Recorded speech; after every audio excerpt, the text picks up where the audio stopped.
Hello everybody. I'll be talking about inflammation. Is it good or is it bad? Because I want to clear this for everybody. I asked this question recently and I received some answers, and I will go through some of the answers and we'll discuss about this. So, is having inflammation good or bad thing to have? So let's first talk about what is inflammation and how do we know if we have an inflammation in our body. There is two types of inflammation. It's chronic inflammation and acute inflammation. So I will describe a few things and you let me know what do you think, which one is which, and which one is good and which one is bad inflammation to have. For example, if we cut ourselves, if we cut and we're bleeding, and we'll have like swelling afterwards, and we will have redness, and it will be like bruised, get discoloration, and of course our immune cells are coming to help immediately to heal the cut and the bruise, whatever it is. And in a few days it will be healed and it will be back to normal, so nothing will be shown on your skin, right? Then, for example, you go to have an exercise in the gym and you have some heavy lifting, and the next day you feel sore, your muscles feel sore. You will feel it like for a few days, and after that you will not feel sore anymore. Your immune cells have been, the muscles that you have strained, you have tortured during the exercise, the immune cells are coming there, regenerating, building stronger muscles, because it thinks, okay, now this body is going to exercise more, so we need to make stronger muscles, we'll lift more heavy weights, so we need to prepare the muscles for the next time we exercise. And it will build more stronger muscles, like your immunity is coming there and rebuilding the cells, cleaning the dead cells, and after a few days you are back to normal and stronger, with stronger muscles. Okay, next we have like some IBS. We have, let's say, ulcer or colitis or something with itis, at the end, which means that this constant inflammation going on. It's like constantly your immune system working all the time, and it's trying to clean the body, to regenerate the cells, and you have it today, you'll have it next month, and you have it next year, right? So it's like a disease. You're diagnosed with the disease, and it's showing there is like constant inflammation. So which of this kind of inflammation do you think is good and which one is bad? Which one is good to have and which one is not? So as I said, we have chronic inflammation and we have acute inflammation. So let me know which one you have and you have experienced with years or in your lifetime. Or how do we know if we have inflammation? Some people, they want to just let's say test. They have black on white, to see exactly, do I have an inflammation or I don't have inflammation. Some of the markers that you can watch out, it can be like CRP, C-reactive protein. It's from the liver. Liver is producing this kind of molecules, which is showing there is some kind of inflammation going on, something is bothering the liver, maybe some toxin, maybe some virus, bacteria, whatever it is, and it's triggering the immune systems, the immune cells, to be produced and to start fighting this. Next is ESR, which is erythrocyte sedimentation rate, of course. If they sediment faster, then it means that inflammation going. If it's above the limit, I used to have this ESR was always a little bit elevated, so the doctors didn't know, they couldn't find what was wrong with me. They said, oh, you have like maybe some broken tooth or some rotten bad tooth. I said, no, my teeth are perfectly fine. I had very good teeth. They couldn't find why my ESR was increased. Next marker is secretory IgA. Maybe you have done a stool test, and this stool test is showing that you have secretory IgA elevated, which means there is inflammation going on in your intestines. And you're feeling like IBS, bloated, maybe constipation, maybe some pain, abdominal pain. And this testing can be tested in the stool or in the saliva. Next marker is calprotectin, which is also inflammatory marker of the stool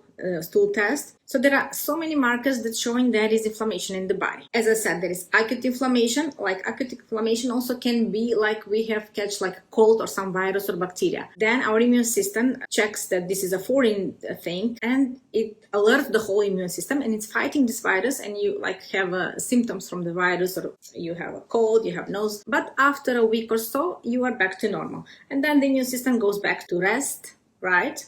Because the inflammation and the virus has been defeated and it's over. So this is like inflammation from time to time, like also like exercise, as I said, and it's a good kind of inflammation, which is training our immune system. And it's, for example, like there are some diseases, if you recover from them, Your immunity has a memory, and if you next time some similar bacteria or virus comes, it will recognize and it will easily go through them, and you will not maybe have even any symptom. This is like inflammation, and it's very good to train the immune system to make our body stronger. Like why do we force the kids to play in the dirt?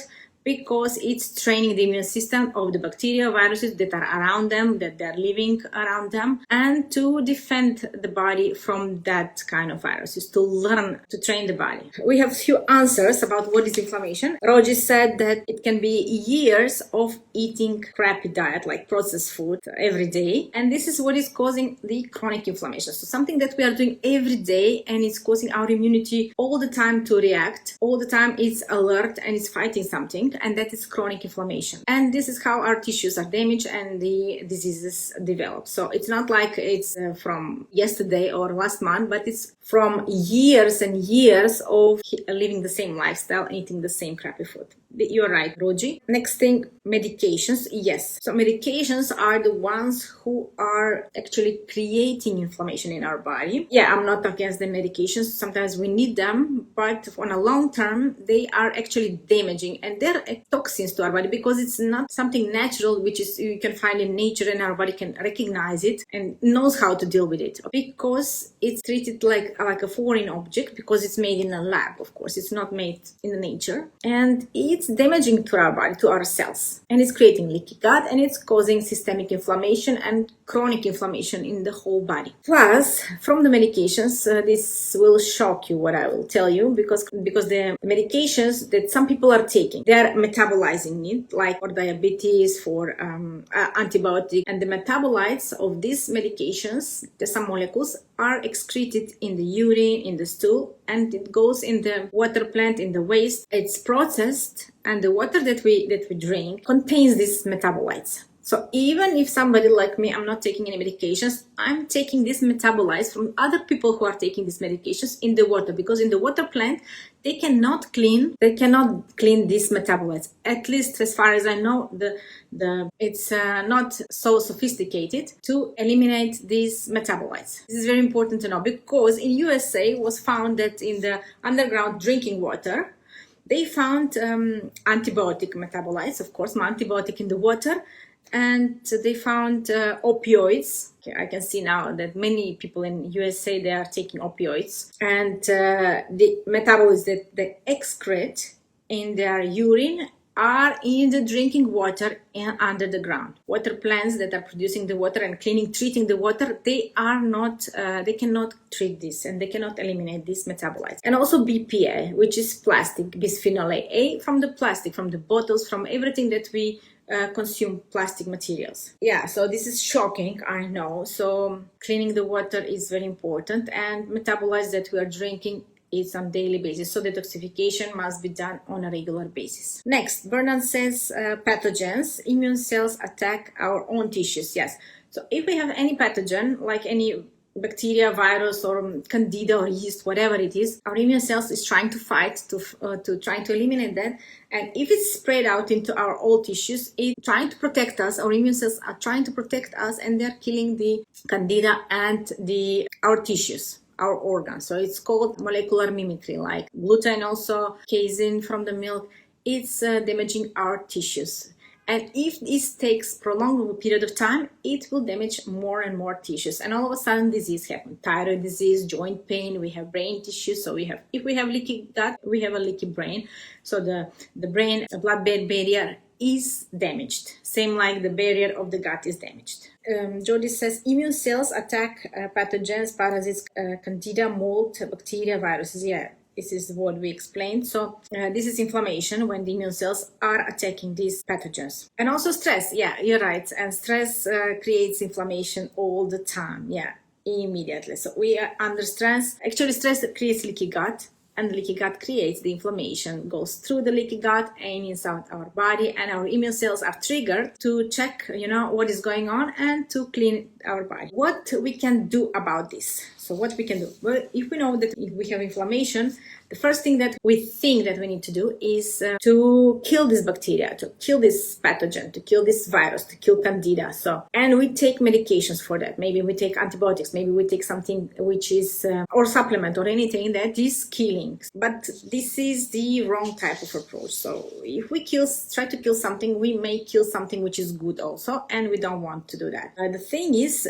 the pathogens, the candida, the viruses, the bacteria, they thrive in the environment which is good for them. So if the environment is inhospitable, like it's not good for them, they will not survive and they will not live. So the main problem is the environment in which they live. So instead of focusing on killing, let's change the environment where they live. So if you live in a good neighborhood, you will become a good person, right? A good citizen.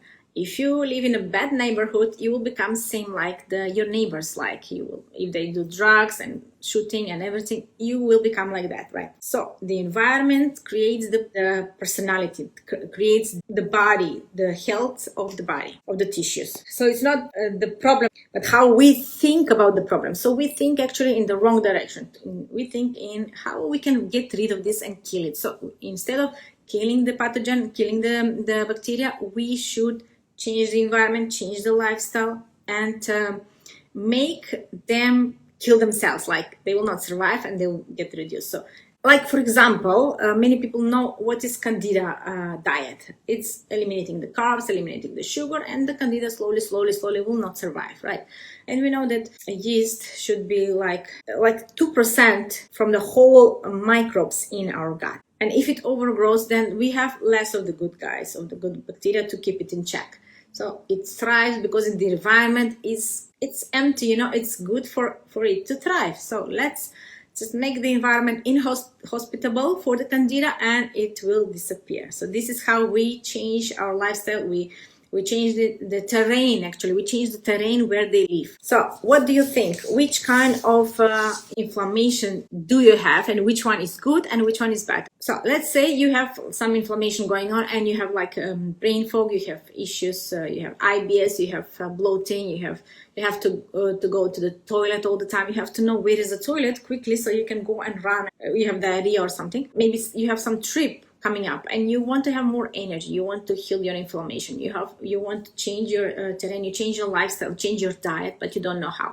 And you have, like I said, you have trip coming up, you want to have more energy to visit all the places that you want, and you don't want to run in the toilet all the time and see where is the toilet. Or you have like an exam maybe coming up or an interview and you want your brain to function perfectly fine, you want to be sharp and you want to answer the questions clearly to pass the exam or to get the interview, or you want to sign up to learn some new language or some new course, and you want your brain to function perfectly fine. So you need to calm the inflammation, you need to clean the body, change the lifestyle. So if you want to do that, we know that the basic things that we do is like eliminating the inflammatory food, which are gluten, dairy, and sugar, the basic one. Many people will say, okay, but my basic food is that, I eat bread, I eat cheese and milk, and I eat chocolate. And what else I will eat if I eliminate this? So I have like a 3 days GDS free challenge, which is gluten, dairy, and sugar free challenge. You can enroll in that. I will post the link below. If you don't know from where to start, but for the people who already are eliminating these things and are still not getting better, if you want to work with me, just send me a message. I can work with just limited number of people during 1 month, because only just implementing some kind of diet, like let's say keto diet or carnivore diets, that is helpful, right, for a certain period of time. And later on, if you start introducing the other healthy things, the vegetables, the fruits and everything, again, you may feel the symptoms, which means the leaky gut has not been healed. So I have also health coaches asking to work with me because they have done everything what is about the health. They're living healthy lifestyle, they're eating healthy things, but they still have like a brain issue, they still have low energy, which means the leaky gut has not been healed. So we want, like, if you have a birthday party coming in and you want to eat the food and not have any symptoms, which means your leaky gut is healed, something that you look forward to, and you want to change your lifestyle and you want to heal your gut and IBS, just send me a message. And thanks for watching, and let me know if you find this informative and useful. If you have any other subject you want me to talk about next time, just post in the comments. See you next time. Bye bye.